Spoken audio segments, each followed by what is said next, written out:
Welcome to the Missouri Baptist University Men's Basketball Coaches Program. I'm Harry Schrader. Head coach Matt Brock is with us. And you guys have a game with Northland coming up. I want to talk about that in just a minute.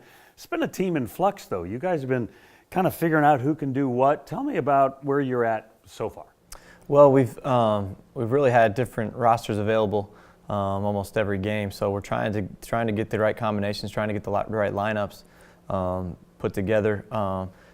Injuries and different things have kind of put us where we're at, but we're starting to figure it out. And we've had some guys, especially Monday night at St. Ambrose, we had some guys off the bench really step up and give us a lift, and which is what we've needed. And hopefully going forward, we'll get more production from there and be able to sort our way through a time when we're kind of short on big guys.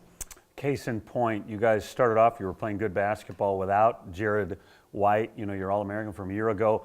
Then you have to put him back in the lineup, and you want him. He's a great player. But that it seemed to me like for a game or two, the chemistry was a little like, oh, well, how do we do this now? Yeah, I think that's going to happen when you put him in, but he's such a good player, and he didn't miss a beat offensively. I think the ankle was still bothering him defensively. He's starting to get a little better on that, but I don't think that was the reason why some of our results didn't happen like we wanted them to. I think it was more structurally what we were doing offensively and defensively, and just our execution of things. So there's truth to that, but at the same time, our competition level made a big jump, and our execution level didn't jump with it. Jake Terry has a good game the other night, and he's a guy that every once in a while I think, man, he can be a terrific player. And then there's other games, not that he's playing poorly, but he kind of slips into the background. Yeah, I mean, he's a very versatile player. He can play. He can play on the perimeter. He can play a forward spot. He can really defend, and he can defend in multiple positions. Brings a lot of energy, and so yeah, we're very happy with how he played Monday night. The key for him is when he stays solid offensively and just lets things happen rather than going to look for things to happen, and defensively continues to play hard and give us energy on that end. But very happy with him. He scored the ball well. It was just kind of that's what they were giving us, and he took advantage of it and got to the free throw line a little bit, and very happy with him. I think he's an underrated passer. He could be like one of those point forward guys. He's a good passer. I mean, we played him at the point some last year, when we had point guard issues. But he's definitely a good passer. I like when he puts the ball on the ground, on the deck, and looks for his teammates, because he's he is a very good passer, and probably offensively best when he's attacking the basket. When you take a look at Northland, and they've got a legendary coach in Rich Herron there now. They're not an NAIA team. They're a national Christian, there's a whole bunch of letters there. How do you scout a team that's playing such different competition? Well, we have film on them. We take the same approach. They have played Blue Mountain College, who was getting votes, I think, this week in the first poll of the season. So, and they played them in 2 games, both home and away. Both games were inside 10 points, I believe. So they're a good team, obviously with a great coach, and he's going to have them ready to play. I think defensively they're really strong. They've been the games they've been playing are in the 50s and the 60s. So it's going to be a challenge. I think they've got a good big guy. They've got some guards that can play. What we need to try to do is see how much depth they have. I think that could be a strength of ours, but it's going to be a good game. I take whatever label off of it. I think they're in process of becoming an NAIA school, but they've played some good teams and they've beat some good teams. I think they're 5-3 this year, so we're going to have to treat it like any other game. We prepare the same way we do for any other game, and just get ready to play. One of their top scorers, Aaron Rust, is a 6'8" guy, so some size you guys have to battle with, which leads me to this idea that you're a lot shorter this year than a year ago. David Gabersek is having to do a whole lot of the inside work, the rebounding work. Just talk about him. He's been doing really well. He's just really consistent, really solid, really smart player. We've been careful with him.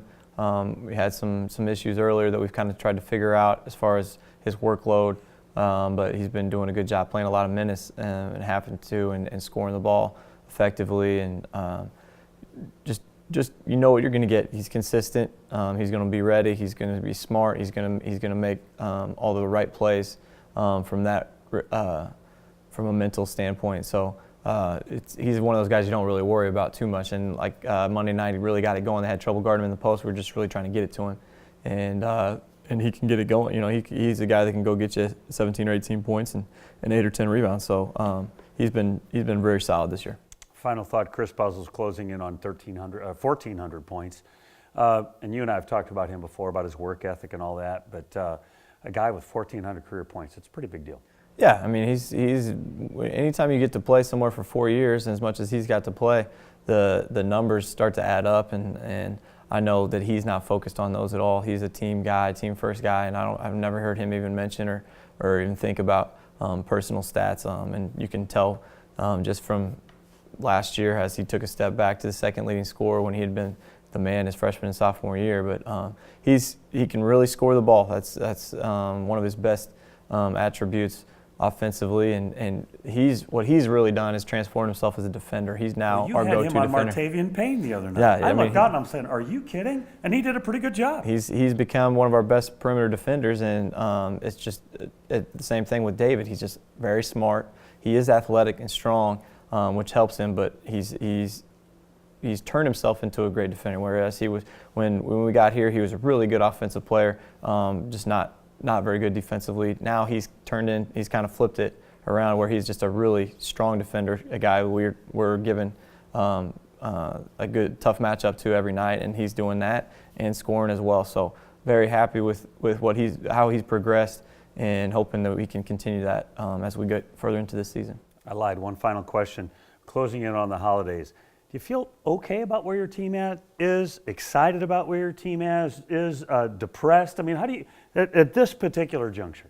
Well, you know, we dropped a couple conference games and a non-conference game that we would have liked to have. You know, the William Woods game was a one-possession game. The St. Ambrose game at home was a one-possession game.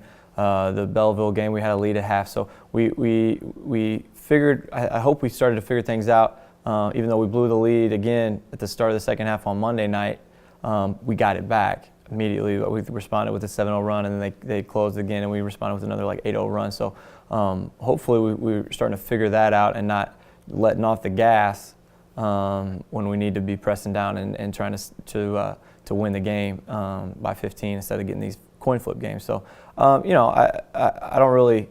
We still got a lot of semester left, so I'm hoping we can finish strong here. You know, Northland's going to be a good game, and then we've got a big conference week next week. So the jury's still out for how I feel about it.